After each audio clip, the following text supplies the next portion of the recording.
Então vamos lá pro conto Adão e Eva. Eu fiz um resumo aqui no meu notebook, porque hoje de cabeça assim eu não vou saber a sequência certa, mas eu vou ler pra vocês como se eu estivesse contando pra vocês, tá? E vou olhar pra câmera. Então vamos lá, eu falei que é maravilhoso, né? Mas na verdade eu fiquei maravilhada com esse conto. E aí eu vou contar pra vocês, depois eu quero que vocês me contem o que vocês acharam do conto, se vocês gostaram ou não. Adão e Eva. O conto começa falando de uma senhora de engenho na Bahia, lá pelos anos de 1700 e tantos. Tendo algumas pessoas íntimas na mesa, ela anunciou a um dos convidados um lambareiro, um certo doce particular da época. O convidado ficou super curioso e quis logo saber o que era, mas aí a dona da casa o chamou de curioso. Depois disso, todos estavam discutindo a curiosidade, se era masculina ou feminina, e se a responsabilidade da perda do paraíso devia caber a Adão ou a Eva. Claro, as senhoras diziam que era a Adão e os homens diziam que era a Eva, menos o juiz de fora, que não dizia nada. E Frei Bento, carmelita, né? Carmelita é um frade ofeiro que pertence a uma ordem religiosa, né, da Nossa Senhora de Carmo ou do Monte Carmelo, que, interrogado pela dona Leonor, que era a dona da mesa, disse, né? Eu, minha senhora, eu toco viola, respondeu sorrindo. E não mentia, porque ele era notável na viola e na harpa, não menos que na teologia, né? Aí, consultado, o juiz de fora respondeu que não havia matéria para opinião, porque as coisas no paraíso terrestre passaram-se de modo diferente do que está contado no primeiro livro do Pentateuco, que é apócrifo. Gente, isso aí foi uma afronta, eu nem sabia o que era o livro do Pentateuco. Eu fui pesquisar, o livro do Pentateuco são os 5 primeiros livros da Bíblia, tá? Gênesis, Êxodo, Levítico e vai, os próximos. E o cara falou que era apócrifo. Espantando geral, riso do carmelita, que conhecia o juiz de fora como um dos mais piedosos sujeitos da cidade, sabia que também era jovial e inventivo, e até amigo da pulha. O que é amigo da pulha? É meio obsceno, ele gostava de pregar peças nas pessoas. Continuando. Então estavam todos na mesa, né, discutindo de quem foi a culpa da queda do paraíso de Adão e Eva, né?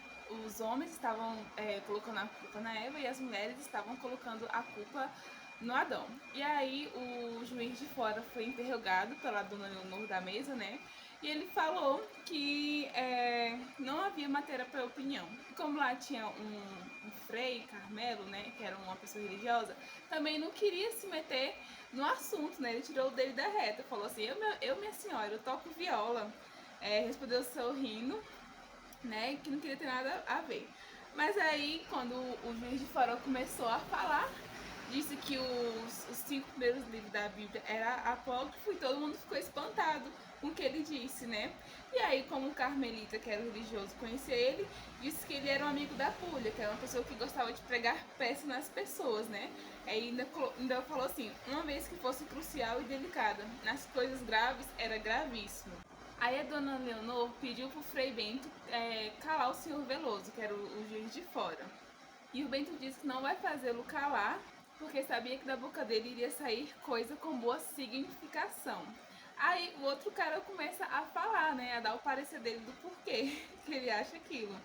E ele começa, né? Mas e a escritura? Aí o carmelita interrompe. Deixamos em paz a escritura. Naturalmente, o senhor Veloso conhece outros livros. Aí o senhor Veloso, que é o juiz de fora, disse que conhece o autêntico, recebendo o prato de doce da dona Leonor, e disse que estava pronto para dizer o que sabia, se não mandassem o contrário. Aí disseram: vá, diga. Aí o juiz de fora começou a falar: aqui está como as coisas se passaram.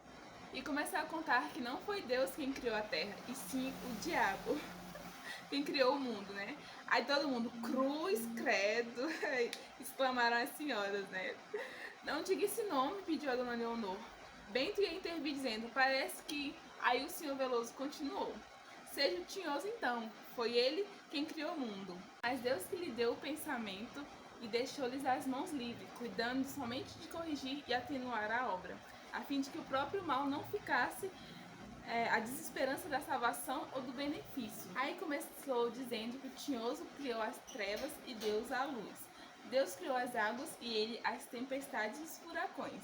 Até que chegou na parte de Adão e Eva. Nessa parte, ele pediu que todos prestassem atenção, mas nem era preciso, a mesa toda já olhava para ele curiosa.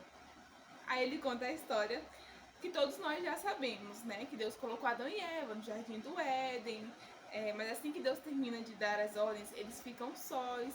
E aí o cara diz que eles olham um para o outro, Adão e Eva, antes que Deus lhe infundisse bons sentimentos, já cogitava armar um laço a Adão, e Adão tinha ímpetos de espancá-la. O cara fala isso, o juiz fala. Aí o Tinhoso ficou danado quando soube do caso, e ele não podia ir ao paraíso.